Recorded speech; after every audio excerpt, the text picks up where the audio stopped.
So, మొన్న 31 March 2026కు సంబంధించి మావోయిస్టులకి అమిత్ షా అయితే డెడ్‌లైన్ పెట్టడం జరిగింది. మావోయిస్టులు మొత్తం లొంగిపోవాలి.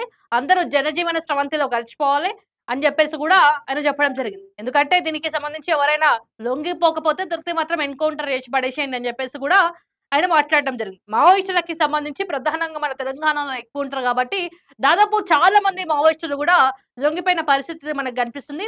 సో, దాంతో పాటుగా లొంగుబాటులో మరో 18 మంది మావోయిస్టులన్నట్టు గూడా తెలుస్తుంది.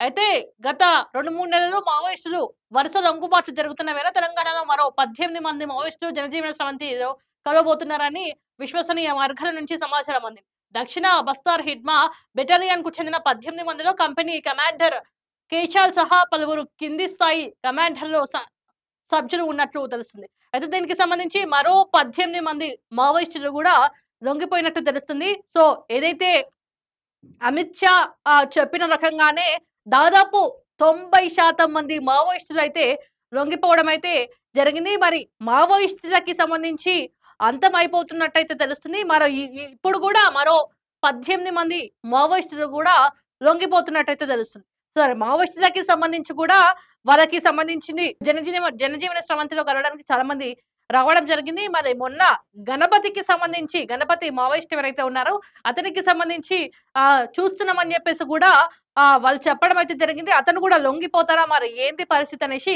ఒకసారి ఆలోచించుకోవాలి. మరి దీనికి సంబంధించి వాళ్ళు ఎన్‌కౌంటర్‌లు జేస్తారు గాబట్టి, మీరు ఎన్‌కౌంటర్‌ల బారిన పడొద్దు. ప్రజల పక్షాన మీరుంటారు గాబట్టి, ఇంకా ఎవరైతే మావోయిస్టులున్నారో వాళ్ళు గూడా లొంగిపోతేనే మంచిది. ఎందుకంటే ప్రజల కోసం ఇటు సైడ్ నుంచి మీరు ప్రజల కోసం పోరాటం చేయండి. ఎందుకంటే మీరు జేసిందంతా అయిపోయింది గాబట్టి, ఇప్పుడు ఎన్‌కౌంటర్ అయ్యి చచ్చిపోయే కంటే ప్రజల పక్షాన నుంచి మీరు పోరాటం చేయండి. ఎన్‌కౌంటర్‌లు గాకుండా లొంగిపోండి. లొంగిపోయి ప్రజల సైడ్ నుంచి ప్రశ్నించండి. ప్రజల కోసం మాట్లాడండి. ప్రజల సైడ్ నుంచి మాట్లాడితే ప్రజలకు కూడా న్యాయం జరిగినట్టుంటది.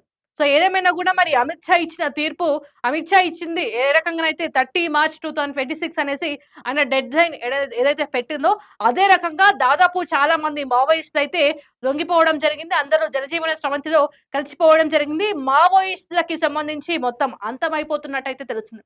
దాదాపు 95% అయితే మావోయిస్టులు లొంగిపోయిర్రు. ఇంకా కొంతమంది మావోయిస్టులున్నారు. వాళ్ళకి గూడా మరి ఇంకా కొంచెం టైమ్ ఇస్తారా ఏందా అనైతే మళ్ళీ చెప్తారేమో అన్నట్టయితే తెలుస్తుంది. మరి ఇప్పుడు దాదాపు 18 మంది మావోయిస్టులు లొంగిపోయారు. మరి గణపతి జాడ ఎక్కడుంది? ఏంది అనేసైతే అర్థం కావట్లేదు. ఆయన కోసం కూడా చాలా మంది వెతుకుతున్నట్టయితే తెలుస్తుంది.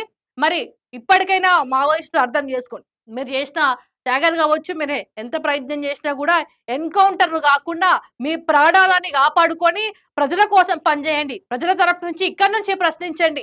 ఎందుకంటే మీ ప్రాణాలు చాలా ముఖ్యం గాబట్టి, మీకు సంబంధించి మీ కుటుంబాలు గూడా ఉన్నాయి గాబట్టి, ఎన్‌కౌంటర్ బారిన పడకుండా మీ ప్రాణాలను మీరు కాపాడుకొని, ప్రజల సైడ్ నుంచి ప్రజల పక్షాన మీరు పోరాటం జేయవలసిందిగా కోరుకుంటున్నాను.